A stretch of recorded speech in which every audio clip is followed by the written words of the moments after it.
enemies to lovers trope can be found in movies such as 10 Things I Hate About You, The Proposal, and When Harry Met Sally. But did you know it's also cropped up plenty of times in wrestling too? Only with much less kissing, at least on TV anyway. What these lot got up to in their own time is frankly none of my business. WWE love a former foes teaming up to fight a common enemy storyline, and these are some of the best times the Big Dub played out one of their favourite creative cards. I'm Adam Pacitti from Cultaholic Wrestling, and these are 10 best times enemies teamed up in WWE. Join us!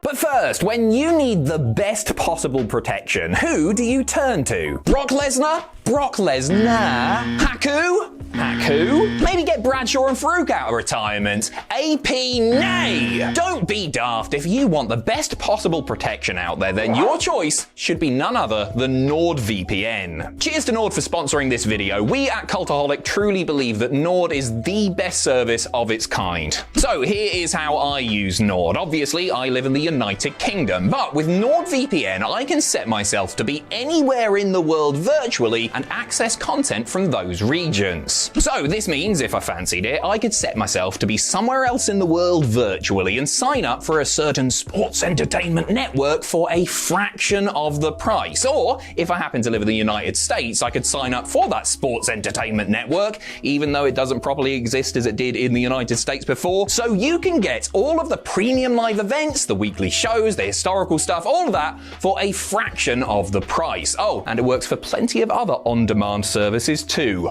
Wink. On top of that, it protects against password attacks, phishing, ransomware, malware, and loads more. It is seriously an investment worth making, and one that, if you're smart about it, will pay for itself and more. Oh, and there's even a 30-day money-back guarantee, so if Nord isn't for you, you can get your money back, no bother at all. You can grab our exclusive NordVPN deal by going to nordvpn.com/cultaholic. There is a link in the description below to get a huge discount off your NordVPN plan, plus 4 additional months for free. Can't say fairer than that. Enjoy the video.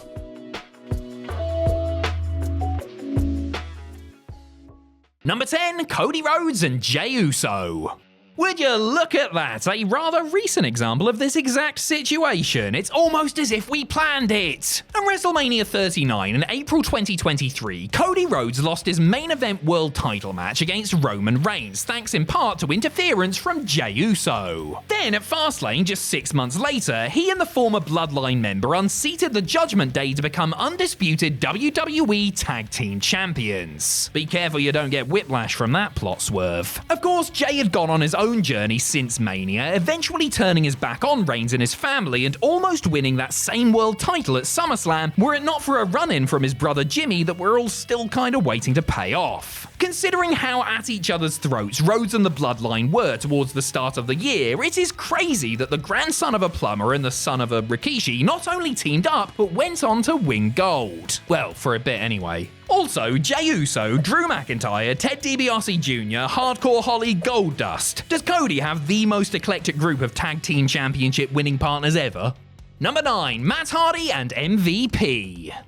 Over the summer of 2007, United States champion MVP was engaged in a varied and highly entertaining feud with professional tornado slapper Matt Hardy. As well as wanting his title, Hardy also stepped up to MVP's challenges to prove that he was better than the baller at everything, leading to them competing at arm wrestling, basketball, chess, and in a boxing match where Hardy actually ended up facing Evander Holyfield instead. Not sure how that's fair exactly, but there you go. Throughout this time, MVP held onto his star-spangled belt and his legendary cockiness only grew. This led to him demanding a tag team title shot with the next person who walked in the room, and wouldn't you know it, that just so happened to be the man he was feuding with. What were the odds? Hardy and Porter defeated Deuce and Domino for the tag straps on SmackDown, making MVP a double champion alongside his most sworn enemy at the time. This storyline beat was highly effective thanks to both men's undeniable chemistry with one another. They made their unlikely pairing work and turned what could have been another run-of-the-mill angle into one of the best of the year. Number 8, Stone Cold Steve Austin and Dude Love. In 1997, the World Tag Team Championships were at one point held by Stone Cold Steve Austin and Shawn Michaels, a duo who could have also been on this list. This His run came to an end when HBK got suspended after a backstage brawl with Bret Hart, which was basically a weekly occurrence at the time, so Austin was in need of a new partner to help him defend the belts against Owen Hart and the British Bulldog. Enter Mankind. Mick Foley's mask-wearing persona offered his services to the Texas Rattlesnake, who politely declined. Oh wait, actually he called Mankind a freak, never mind. Austin decided to go it alone and initially started the title defense on his Todd. Just when things looked dire for the Bionic Redneck, who should come to his rescue but Foley's brand new to WWE persona, Dude Love. Yeah, because nothing says not a freak like a grown man pretending to be a hippie. Anyway, Austin and Love won the match and were officially made champions, even if Stone Cold was still a little wary of Foley's actions. Unfortunately, what could have been an amazing odd couple run came to an abrupt end when Austin's neck got broken at that year's SummerSlam. Number 7, Randy Savage and Mr. Perfect. Survivor Series 1992 might as well have been called Card Subject to Change, the pay-per-view, owing to the number of alterations made to key matches. One of the planned main event bouts was Ric Flair and Razor Ramon taking on Randy Savage and the Ultimate Warrior, stemming from the tension leading into SummerSlam over which of the two good guys was going to go bad. Unfortunately, this was the Ultimate Warrior in the early 90s, who was about as stable as a face-painted, roided-up, paranoid bodybuilder. Oh wait. Warrior left the company before the show, causing a massive headache for the creative team. Instead of finding another babyface to fill the gap, WWE decided to turn one of the other players in the storyline to the good side. Mr. Perfect had been part of Slick Rick's entourage, aiding the Nature Boy in his feud against the Macho Man earlier that year. However, after suffering abuse at the hands of the Flair camp, Perfect finally had enough and accepted Savage's offer to be his replacement partner. For a one-off deal, it was just, well, perfect really. Number 6, John Cena and Shawn Michaels. John Cena is a 4-time tag team champion, and all of those reigns have come alongside someone he was feuding with at the time. He's held gold alongside Batista, he teamed up with David Otunga during his storyline with the Nexus, he and The Miz held the tag belts for about 20 minutes in the build-up to their WrestleMania 27 match, but the one we are focusing on today is the longest of Big John's tag title runs. Ahead of WrestleMania 23, Cena and Shawn Michaels unseated Rated RKO as World Tag Team Champions. Only problem was, they were set to face each other at the Showcase of the Immortals. Uh-oh! This led to a fascinating dynamic as Cena grew even more cautious of HBK's track record of turning on his partners. Oh, come on, John, he's not that bad. He's only turned on Marty Jannetty, and Hulk Hogan, and Steve Austin. Alright, so maybe Shawn did have a problem. Cena and Michaels kept it together ahead of their big battle, but just one night later, the showstopper cost himself and Cena the belts in a battle royal by eliminating his own partner. You know what they say, old habits super kick hard. Number 5, Sheamus and Cesaro. Raw General Manager Mick Foley decided in 2016 that the best way to get Sheamus and Cesaro to stop beating each other up was to book them in a series of matches where they were encouraged to beat each other up. Solid logic there, Mick. The two men battled it out in a best-of-7 series that culminated at Clash of Champions. After a hard-fought contest, the match was ruled a draw, tying the series up and leaving neither man with the advantage. Well, nice to know that was all for nothing. Once again, the Mixter stepped in and put the two Europeans together in a team. Though reluctant at first, Sheamus and Cesaro eventually got their acts together and would be the ones to end the New Day's record-setting tag title run later that year. This was the birth of The Bar, one of the most successful WWE tag teams of recent times. Put simply, they were bloody fantastic. So there you have it. If you have two children who won't stop fighting, then just book them in a best-of-7 series, and that should sort the problem right out. Number 4, Seth Rollins and Dean Ambrose.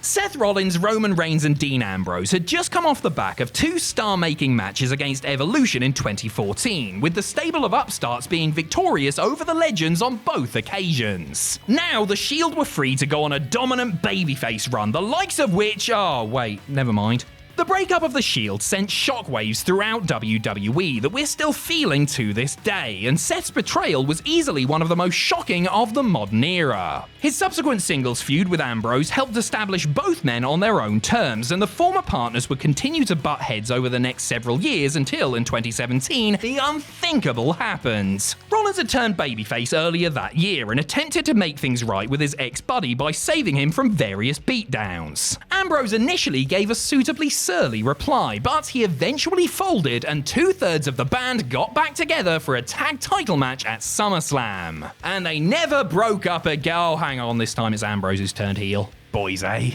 Number 3, Daniel Bryan and Kane. The WWE Championship match at No Way Out 2012 was contested between CM Punk, Daniel Bryan, and Kane? What are you doing here? The Big Red Machine had been entangled in the title picture thanks to various attempts by Bryan to cost him the belt. Punk retained at No Way Out and moved on from this storyline, but these two were far from done with each other. After a match at SummerSlam where the Bearded Wonder emerged victorious, Kane went on to more and more extreme lengths to get his revenge. Both men's rage towards one another led to a series of anger management sessions for the pair, and thanks to the magic touch of Dr. Shelby, they were able to reconcile. Okay, well that's not true at all, but don't blame Dr. Shelby. That man's a saint. On the good doc's instructions, the pair ended up becoming a team and, in a shocking twist, won the tag titles at Night of Champions. Even this failed to unify the warring duo as they continued to bicker even whilst holding the belts. Over time though, they eventually worked through their differences and learned to get along through the power of hugs. Number 2, Chris Jericho and Chris Benoit.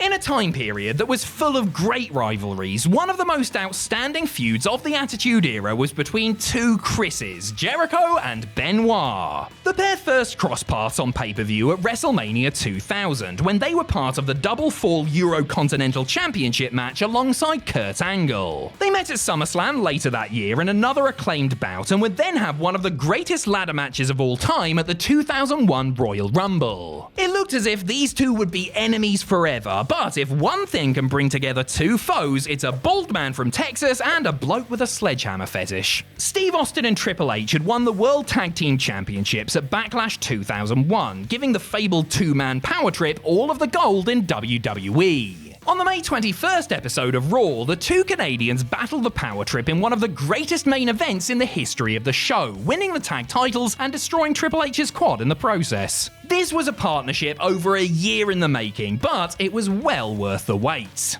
Number 1, The Rock and Mankind. Mick Foley's odd couple pairing with Steve Austin was good, but come on, there's no beating the Rock and Sock connection. Towards the end of 1998 and into the beginning of 1999, the Rock and Mankind made it their personal mission to make the other's life a living hell. Rock betrayed Mick at Survivor Series to win the world title before the pair exchanged the belt back and forth in the lead up to WrestleMania 15, including at the Royal Rumble where Rock repeatedly smashed Foley's head in with a steel chair. Following his Mania loss, Rock turned face and got himself into a tag title match with The Undertaker and Big Show without a partner. So, like he'd done a few years earlier with Stone Cold, Foley waded in to help. After some initial resistance, the Great One accepted Mankind's help and the pair defeated the Unholy Alliance to win the belts. The newly minted team would go on to become 3-time champions and one of the most popular duos of the era, despite only being together for a few months all told. Hey, if Mick Foley can forgive the man who turned his brain into soup in front of his kids, then we can all strive to be the bigger man.